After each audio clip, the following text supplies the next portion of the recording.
ആരൊക്കെ നിങ്ങളെ ക്രിട്ടിസൈസ് ചെയ്താലും നിന്റെ ശത്രുവിനില്ലാത്തൊരു പവർ, നിന്നെ എതിർക്കുന്ന വ്യക്തിക്കില്ലാത്ത ഒരു അഭിഷേകം, ഒരു കരുത്ത് നിന്റെ കരത്തിൽ ദൈവം പകർന്നിട്ടുണ്ട് എന്ന സത്യത്തെ തിരിച്ചറിയുക. ഗോലിയാത്തിന്റെ അടുക്കലേക്ക് ദാവീദ് നടന്നു ചെല്ലുമ്പോൾ കയ്യിലിരിക്കുന്ന 5 കല്ലിൻ്റെ കരുത്തിലല്ല ദാവീദ് മുന്നേറുന്നത്.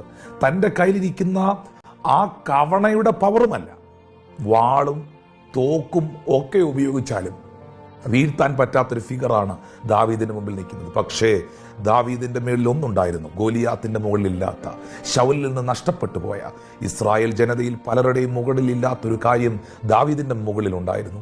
അത് ദൈവം പകർന്ന അഭിഷേകമായിരുന്നു, അഭിഷേകത്തിൻ്റെ കരുത്തായിരുന്നു.